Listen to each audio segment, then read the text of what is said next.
میں نے اس گھر میں رات گزارنے کا کبھی ارادہ نہیں کیا تھا۔ سچ تو یہ ہے کہ مجھے اندر جانا بھی نہیں چاہیے تھا، لیکن جب آپ پینسلوینیا کے دیہی علاقوں میں لمبا سفر کرتے ہیں تو آپ ایسی چیزیں دیکھنے لگتے ہیں جنہیں لوگ عام طور پر نظر انداز کر دیتے ہیں۔ ویران کھلیان، مردہ کھیت، اور ایسے گھر جو ایسا محسوس کراتے ہیں جیسے وہ آپ کو واپس دیکھ رہے ہو۔ اسی طرح مجھے وہ گھر ملا۔ مقامی لوگ اسے پزل ہاؤس کہتے تھے۔ ایک پرانا وکٹورین طرز کا مکان جو درختوں کے درمیان تنہا کھڑا تھا۔ ایسا لگ رہا تھا جیسے مختلف گھروں کے ٹکڑوں کو جوڑ کر بنایا گیا ہو۔ کچھ کھڑکیاں ایسی جگہوں پر تھی جہاں کمروں کا ہونا ممکن نہیں تھا۔ دوسری منزل پر ایسے دروازے تھے جو کسی جگہ نہیں کھلتے تھے۔ اور سب سے عجیب بات، یہ گھر بڑھتا رہتا تھا۔ یہ بات مجھے گیس اسٹیشن کے کلرک نے بتائی۔ مالک نے 1930 کی دہائی تک نئے کمرے بنواتا رہا۔ اس نے کہا، دیواروں کے اندر دیواریں، دروازوں کے پیچھے دروازے۔ کسی نے کبھی اس گھر کا مکمل نقشہ نہیں بنایا۔ اس وقت میں ہنس دیا تھا۔ مجھے لگا یہ بھی ایک عام سی دیہی کہانی ہے۔ لیکن جب میں شام کے وقت اس گھر کے سامنے کھڑا تھا، میں بالکل نہیں ہنس رہا تھا، کیونکہ سامنے کا دروازہ پہلے سے کھلا ہوا تھا۔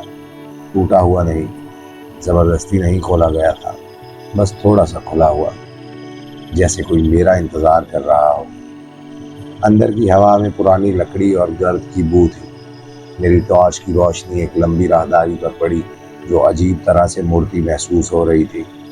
پھر میں نے دروازے دیکھے، بہت زیادہ دروازے، بائیں طرف، دائیں طرف، سامنے 3، سیڑھیوں کے درمیان 1، اور ہر دروازہ تھوڑا مختلف تھا، جیسے مختلف زمانوں میں بنایا گیا ہو۔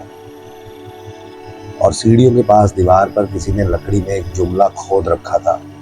میں نے گرد صاف کی اور پڑھا، اگر تم قدموں کی آواز سنو تو ان کا پیچھا مت کرنا۔ میں کچھ دیر تک اس جملے کو دیکھتا رہا، پھر اوپر سے فرش کی لکڑی چرچرائی، آہستہ، بھاری، جیسے کسی نے ابھی ایک قدم رکھا ہو اور اب وہ انتظار کر رہا ہو کہ میں بھی ایک قدم بڑھاؤں۔ میں نے خود سے کہا کہ مجھے اوپر نہیں جانا چاہیے، یہی سمجھداری تھی۔ لیکن خالی گھر میں قدموں کی آواز سننے کے بعد خاموشی اور بھی زیادہ خوفناک لگتی ہے۔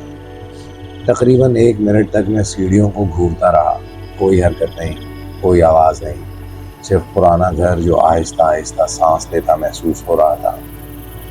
آخر کار میں نے پہلا قدم سیڑھی پر رکھا، لکڑی چرچرائی، پھر دوسرا قدم، پھر تیسرا۔ ہر آواز پورے گھر میں گونج رہی تھی، جیسے گھر میرے قدموں کو یاد رکھ رہا ہو۔ سیڑھیوں کے درمیان مجھے ایک عجیب بات نظر آئی، دیواریں، وہ سیدھی نہیں تھیں۔ پہلے مجھے لگا شاید پرانا گھر ہے اس لیے لکڑی مڑ گئی ہے، لیکن جب میں نے ٹارچ کی روشنی دیوار پر ڈالی تو مجھے ایک عجیب حقیقت سمجھ آئی۔ دیواریں غیر معمولی طور پر موٹی تھیں، بہت زیادہ موٹی۔ اس کا مطلب صرف ایک تھا، ان کے اندر خالی جگہیں تھیں، چھپے ہوئے راستے، خفیہ کمرے۔ اب گیس اسٹیشن والے کی بات مذاق نہیں لگ رہی تھی۔ یہ گھر صرف بنایا نہیں گیا تھا، یہ بھول بھلیا کی طرح ڈیزائن کیا گیا تھا۔ جب میں دوسری منزل پر پہنچا تو راہداری ضرورت سے زیادہ لمبی تھی۔ دونوں اطراف کم از کم 20 دروازے تھے، مختلف رنگ، مختلف ہینڈل، مختلف زمانے۔ کچھ دروازے نئے لگ رہے تھے، کچھ ایسے جیسے 50 سال سے نہیں کھلے۔ اور قدموں کی آواز غائب، بالکل خاموشی۔ میں آہستہ آہستہ آگے بڑھا، ایک دروازہ کھولا، پھر دوسرا، زیادہ تر بند تھے، کچھ کیلوں سے بند کیے گئے تھے۔ ایک دروازہ کھلا تو اندر ایک چھوٹا سا کمرہ تھا جس میں کوئی کھڑکی نہیں تھی، صرف ایک کرسی جو دیوار کی طرف رکھی تھی۔ میں فوراً باہر آ گیا۔ وہ کمرہ بھوتیا نہیں لگ رہا تھا، بس غلط لگ رہا تھا۔ پھر مجھے راہداری کے آخر میں ایک چھوٹا دروازہ نظر آیا۔ وہ باقی دروازوں سے چھوٹا تھا، جیسے کسی نے اسے چھپانے کی کوشش کی ہو۔ میں نے ہینڈل پکڑا، وہ برف کی طرح ٹھنڈا تھا۔ اچانک مجھے نیچے لکھی ہوئی بات یاد آئی، اگر تم قدموں کی آواز سنو تو ان کا پیچھا مت کرنا۔ میں ان کا پیچھا نہیں کر رہا تھا، وہ خود رک گئی تھی۔ تو ٹیکنیکلی میں اصول نہیں توڑ رہا تھا، ہے نا؟ میں نے آہستہ سے دروازہ کھولا۔ اس کے پیچھے ایک تنگ سی لکڑی کی سیڑھی تھی، لیکن وہ اوپر نہیں جا رہی تھی۔ وہ دیوار کے اندر ترچھی جا رہی تھی، جیسے گھر نے اسے اپنے اندر موڑ لیا ہو، اور دیواروں کے اندر کہیں گہرائی میں مجھے دوبارہ قدموں کی آواز سنائی دی، لیکن اس بار وہ دوڑ رہے تھے، مجھ سے دور نہیں بلکہ میری طرف۔ دیواروں کے اندر قدموں کی آواز اب زیادہ تیز ہو رہی تھی، بہت تیز، اتنی تیز کہ ایک پرانے گھر کے لیے غیر معمولی لگ رہی تھی۔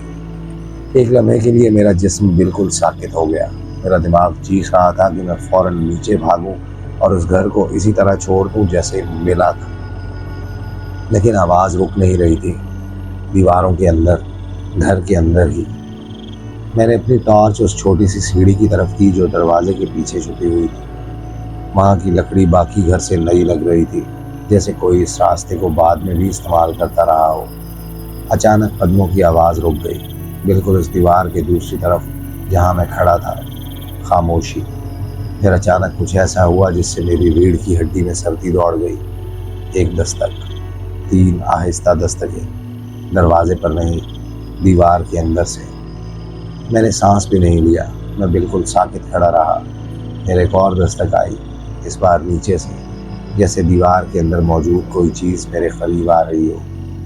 تب مجھے ایک بات محسوس ہوئی، سیڑھی کے پاس والی دیوار مکمل ٹھوس نہیں تھی، اس میں ایک باریک سی لکیر تھی، ایک خفیہ دروازہ۔ میرے ہاتھ کانپ رہے تھے جب میں نے اسے دھکا دیا۔ پہلے کچھ نہیں ہوا، ایک خشک لکڑی کی آواز کے ساتھ دیوار آہستہ آہستہ اندر کی طرف کھل گئی۔ اس کے پیچھے ایک تنگ راہداری تھی، ہوا بہت ٹھنڈی تھی اور ایک عجیب سی بدبو تھی، پرانی گرد، سڑن اور کچھ اور جو میں پہچان نہیں سکا۔ پھر مجھے تصویریں نظر آئیں، درجنوں تصویریں دیوار پر لگی ہوئی، پرانے سیاہ سفید فوٹو جن میں لوگ اس گھر کے سامنے کھڑے تھے، مختلف زبانیں، مختلف کپڑے، لیکن ہر تصویر میں گھر ایک جیسا تھا، ادھورا، بڑھتا ہوا، بدلتا ہوا۔ میں ایک تصویر کے قریب گیا جو باقی سے نئی لگ رہی تھی، رنگین تصویر۔ اس میں 3 لوگ کھڑے تھے، ایک مرد، ایک عورت اور ان کے پیچھے کوئی اور جو انہیں دیکھ رہا تھا۔ پہلے مجھے لگا وہی تصویر میں موجود ایک شخص ہے، پھر میرا دل ڈوب گیا کیونکہ وہ چہرہ جانا پہچانا تھا، بہت زیادہ جانا پہچانا۔ میں نے ٹارچ قریب کی اور تب مجھے وجہ سمجھ آئی۔ تصویر میں موجود آدمی وہی جیکٹ پہنے ہوئے تھا جو میں نے پہنی ہوئی تھی، وہی جوتے اور بیلٹ پر لگی وہی ٹارچ۔ تصویر کے کونے میں لکھی تاریخ نے میرے ہاتھ سن کر دیے۔ وہ تاریخ تھی کل کی۔ اسی لمحے مجھے قدموں کی آواز دوبارہ سنائی دی، دیواروں میں نہیں، اوپر نہیں، بلکہ میرے بالکل پیچھے، اسی راہداری کے اندر۔